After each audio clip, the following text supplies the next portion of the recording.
Hi, I'm Scott Shellady here at the SEMA Group in London for Traders Exclusives. I'm back on terra firma here in England.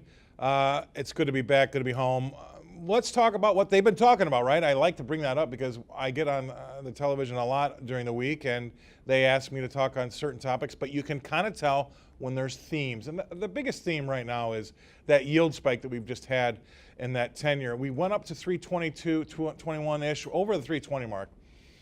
That's significant. If we get above 322, there are some technicians out there that are looking for a decent another half basis point move, 50 basis point move to maybe that 370, 380 level. Watch that 322 spot. I know I don't want to talk about numbers, but we have to when we're talking about the 10-year because it is all about the numbers, and that yield is significant.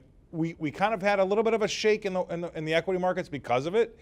Remember when we got above that 3% level back in January, another shake there, and we had the VIX blow up. Well, it's not quite the same this time around. The market's more comfortable above that 3% level, but it's going to be something that we're going to have to keep an eye on because there are some decent technical levels there if you can get through Fibonacci-wise for all of you guys out there that follow, or all of you folks out there that follow that stuff. There could be another decent move higher, and some are calling for at least, say, 50 basis points. We'll have to wait and see. Another thing they're asking me to talk about a lot lately, because we're all worried about inflation. Powell's been coming on talking about it as well. But we've seen a nice rally in Brent crude, and we've seen WTI follow behind. We've seen the Brent crude WTI spread widen, obviously. We've got some geopolitical concerns with Iran and their sanctions when it comes to the oil. But we've also had some supply things happening to the good here.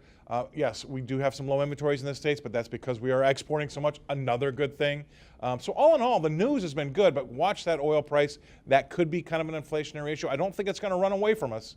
We're about $74, $75 as we go to tape here. And I think that ultimately, if anything, that spread widens the Brent over WTI because of what they've got going on in Europe and, say, Asia versus the supply that we do still have in the U.S. I mean, we had a report out last week, or 2 weeks ago, sorry, that in North Dakota and the Bakken region this summer, we were pumping 1.27 million barrels a day. I mean, that's basically Venezuela. So this U.S. has got it. Maybe we've got some logistics issues, but that's why you might see that spread widen a little bit. So that's another thing that we've been having to talk about because we're all still worried about that inflation. Keep an eye on the bonds. Keep an eye on the oil. We'll see what happens next week. But that's it from me. I'm Scott Shellady here at the SEMA Group in London for Traders Exclusive. I'll see you again next week.